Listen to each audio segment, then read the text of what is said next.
ముగ్గురు out of 70. Bharat గారు భారతదేశానికి స్వాతంత్రం వచ్చినప్పుడు ఫస్ట్ షెడ్యూల్ కులాలు షెడ్యూల్ తెగలకు రిజర్వేషన్ పెట్టారు.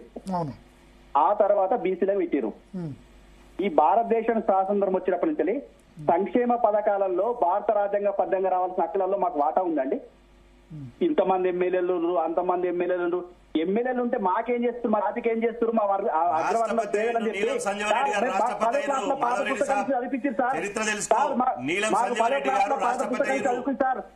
మాకు టెట్ల 90 మార్కులు సార్ ఎట్లా సార్ ఏం మాట్లాడతారు సార్ సమానత్వం. సరే ఇక ఇప్పుడు ఏది ఉన్నా కానీ సేపు మీరు బీసీలకు అన్యాయం జరిగిందని మాధవరెడ్డి ఒక్క నిమిషం భరత్ గారు ఇప్పుడు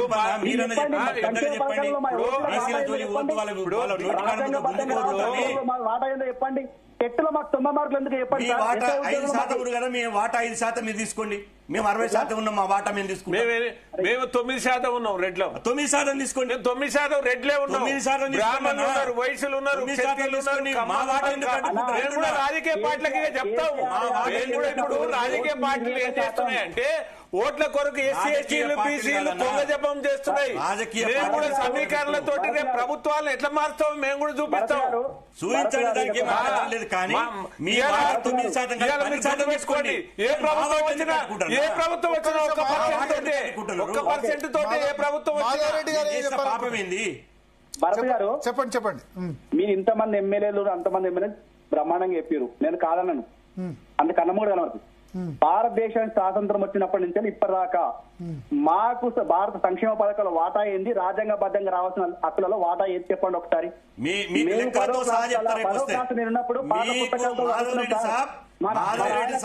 లెక్కలతో సహా ఇదే జీ తెలుగురా ఎంతమంది ఉన్నారు, భూములు ఎంతమంది ఉన్నాయి, చట్టసభలు ఎంతమంది ఉన్నారు, లెక్కలతో సహా చెప్తా. మా బాధ పని అన్నా నేను ఎమ్మెల్యే కాదు, ఎమ్మెల్యే కొడుకుని కాదు. మా నాన్న కూలి పని చేస్తారు సార్. నాకు 10వ క్లాస్ లో పాత పుస్తకాలు ఎందుకు ఇచ్చింది సార్? ఓసీ అని ఒక నెపం వేసి నాకు పాత పుస్తకాలు ఇచ్చింది సార్. నాకు మార్కులు వచ్చిన మంచి కాలేజీలో సీట్ రాలేదు సార్. వీళ్ళు ఎవరికి చెప్పాలి సార్ మా ఆవేదన? ఎంతసేపు ఉన్న శ్రీమంతులను దృష్టిలో పెట్టుకుని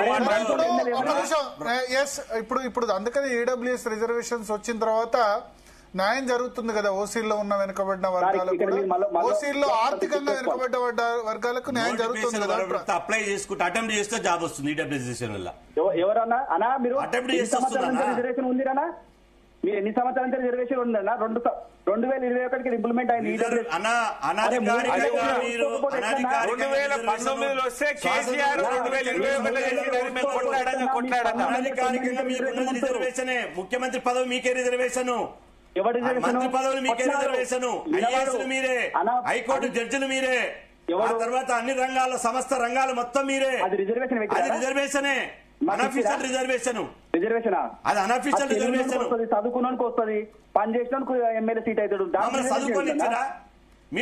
మీ దగ్గర జీతాలు ఉన్నాం, అప్పుడేమో మీ దగ్గర జీతాలుండి ఎట్లా కాసినాం. ఇప్పుడేమో మీ రాజకీయ పార్టీ కార్యాలయాల దగ్గర, మీ పార్టీ ఎమ్మెల్యేల దగ్గర రాజకీయ జీతాలు ఉంటున్నాం. అలా ఆర్థిక పరిస్థితి బాగాలేనప్పుడు మేము కూడా జీతం ఉన్నోళ్ళమే. హైదరాబాద్ లో మేము కూడా మాధవరెడ్డి ఒక్క వాస్తవం